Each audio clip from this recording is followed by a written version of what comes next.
Hey friends, how's it going? Ash here, welcome back to Gents. Hope you're doing well. Today I got for you guys 10 different versatile everyday fragrances that are gonna make it smell like you have your life together, even if you ate cereal for dinner last night for like the 5th time this week. But if that's the case, man, cereal tastes good. It's all good. So yeah, 10 versatile everyday fragrances, the type of scents that you can wear anywhere, anytime, and they'll get the job done, but I wanted to have them more recent. So all of these fragrances are from 2020 through now, or released from 2020 through now. So anything from 2019 and before, not allowed.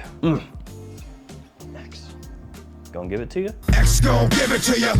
I have all of these linked in the description below. Feel free to check them out down there. And feel free to check out these codes, these discount codes.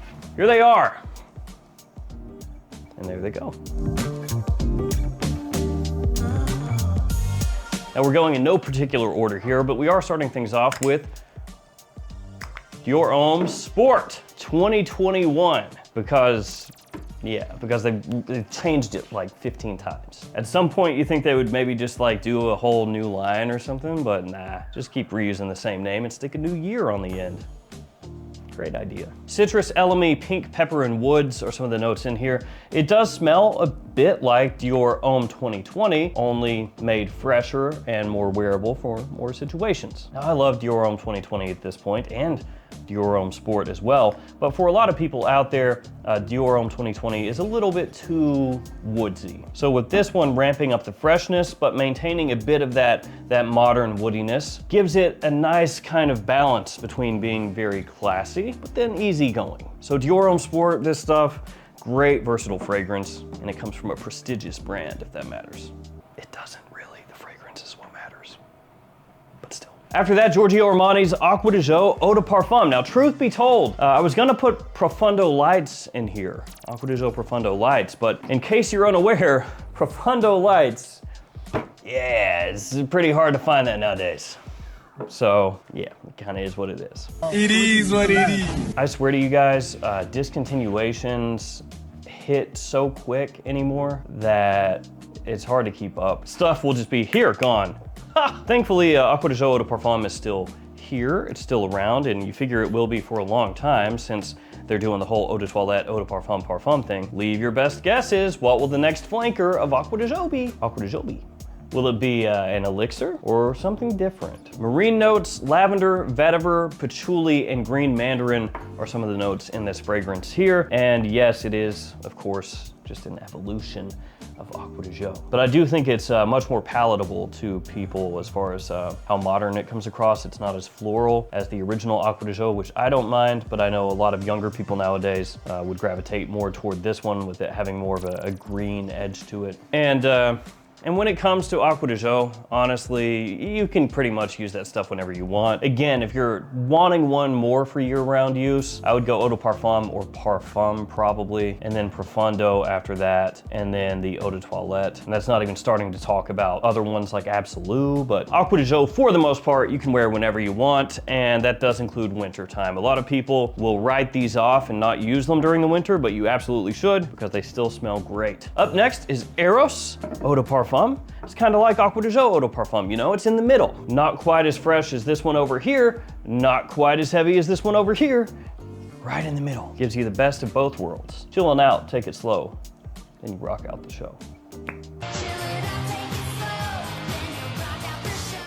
I really like Eros Eau de Parfum though. This stuff, it does it all, man. It's got great performance, has good projection, good longevity, a big compliment puller, great versatility. I wore, as I've said a number of times, Eros to the office a bunch, always did well, never had anybody complain.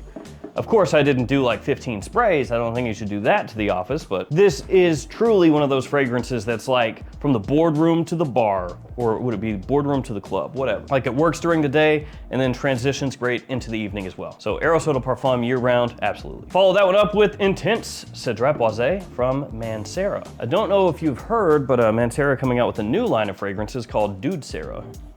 And the spokesman is going to be Michael Cera. I'm just playing. But they should do that now. Or maybe Bro Sarah. Yeah, I'm just giving them like free $1 million ideas here. They can run with it, Mancera. Citrus currant, spices, leather, and vanilla. some of the notes here. And I do think that between the original Cedrat Boise and Intense Cedrat Boise, if you can get them for a similar price point, I'd probably go Intense. If there is a noticeable price difference, like at a discounter, whichever one you prefer to use, I'd go for the original at that point. It's one of those deals where I prefer this one, but only to a certain extent. You know, if it starts to be a big price difference, that's okay. I'll take the original, it's still really good. Now, while this will work year round, during summer, don't go really heavy with this because it is sweet, quite sweet, both in the opening and the dry down, and it's heavy. It's a heavy boy. So if you really blast this one on in the middle of summer, you're a bad person. You need to think about what you've done, how you can repent. People love this stuff though. Really nice compliment puller. Love the new magnetic cap, way superior to the old one. And the atomizer also, oof, good stuff. Old atomizer kind of sucked. It's good for decanting, but not for wearing. All right, you can bust on me about the next one. It's Beau Jour from Tom Ford. I'm fully aware that I don't have a current bottle of Beau Jour. I don't have a signature collection bottle. I have the old private blend bottle. This is actually better because these are more expensive. But I do need to get the signature bottle. I did finally do that for ombre leather. I had ombre leather 16, still have ombre leather 16 in this style. Then I went ahead and got it in the, that sounded bad. In the signature collection bottle. So I'll do that for Beau Jour eventually. I don't know why, I'm torturing myself. Lavender, geranium, oak moss, and patchouli. Some of the notes in here, along with a little bit of amber. Ooh, yeah. That just punched my nasal passageway all the way through. So this guy right here, this is old school masculine. Some fougere firepower coming off of this. Great performance, man. Most of these are a little bit on the stronger side. Yeah, that's like $1 million dude in a suit right there. That's what they should call this. But Beau Jour is a little bit throwbackish, you know, a little bit Davidoff Zeno, only way more expensive, and it does smell more expensive, to be fair. This is for somebody who wants to smell well-to-do, mature, and confident all year round. And we will follow that one with good old Kenzo Homme Eau de Parfum, a newer fragrance for me. This is one that a lot of you guys told me I had to get. You gotta get it, gotta get it, gotta get it. I got it.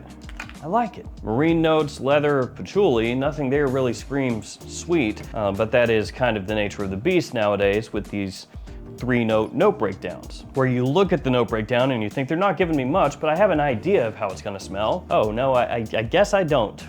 I thought I did. I have not been a big fan of these new Kenzo Homme releases. This one though, I actually liked. The other ones for the most part that I've smelled, not big on. This one is the outlier. I think for the price point, it's a great buy because once again, good performance, great looking presentation. I love the bamboo bottle. So you get a lot of bang for your buck here. The quality is good. You can wear this year round. And even though it does have that good pop of sweetness to it, it's very smooth.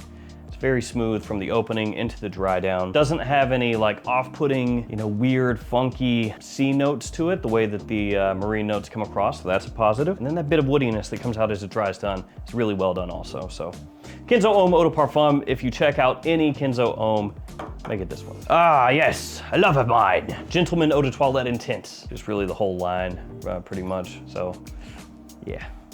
But I think if we're talking year-round use, probably be this one and Boise, Eau de Parfum Boise. Oh man, ooh, yeah, I went through a range of emotions there. Cardamom, iris, basil, bergamot, some of the notes here. Oh, dude. It's like my bottle has gotten better with age, I swear to you.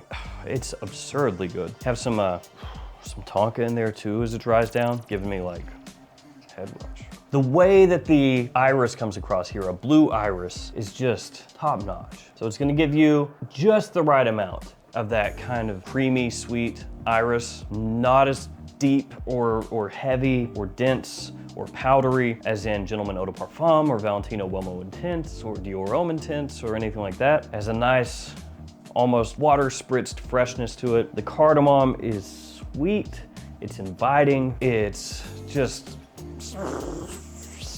stupid good. Been compared to Dior Homme Eau, which is long discontinued.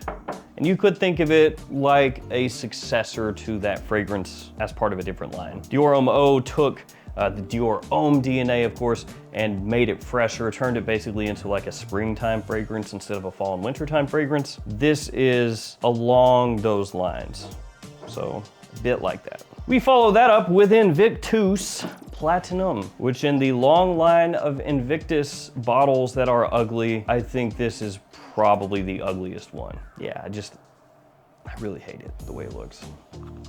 Something about the gradient and the wings, I don't know. Absinthe, grapefruit, mint, and cypress, some of the notes there, and it does have a similarity to Bad Boy Cobalt. So it's a bit like that, which is funny because they came out not too long from each other. Pretty similar time frame and pretty similar scent profile. As far as Invictus fragrances though, Invictus Platinum, one of my favorites. Not as much as Victory or Victory Elixir, obviously, but I kind of like the cut of its jib. It's fresh, it's aromatic, a little bit green, slightly sweet, but not overdone. It's got good versatility, obviously, good performance, it's an attention grabber. So yeah, I mean, there's a lot to like about it, other than the bottle. So Invictus Platinum, this stuff, in spite of the wing tattoo thing, not bad. Luna Rossa Ocean Eau de Toilette is next. Truthfully, when it comes to Luna Rossa Ocean and a versatility list, all you have to say is, it's a blue fragrance. There. Bergamot, iris, lavender, and pink pepper are some of the notes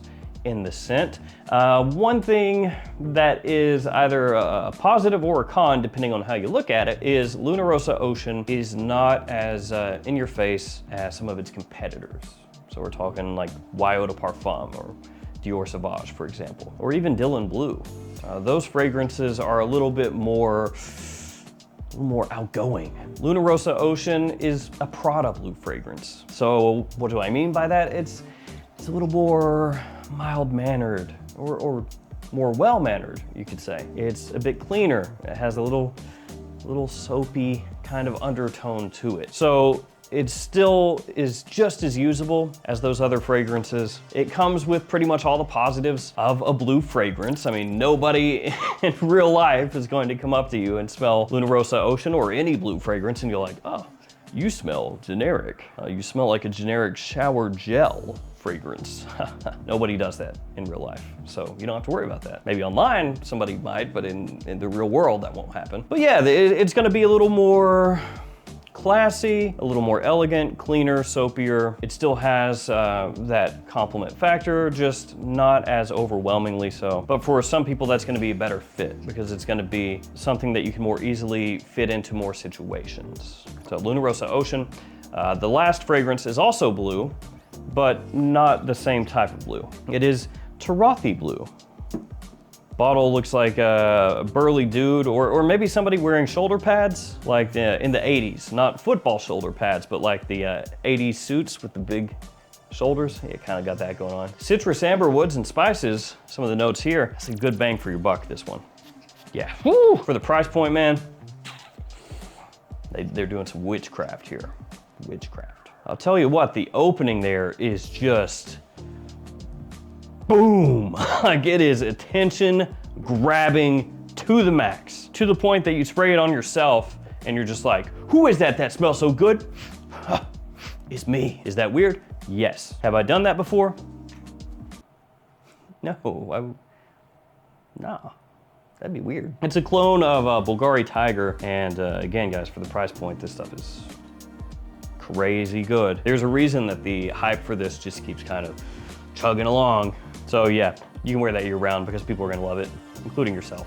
There we go, 10 versatile fragrances released from 2020 to now. But I wanna reiterate something I've said a bunch of times. You don't necessarily have to always only wear your fragrances in the seasons that are recommended or that people say. Give it a try, wear something for summer during winter or vice versa. Just make sure to adjust the sprays as necessary. You might be surprised.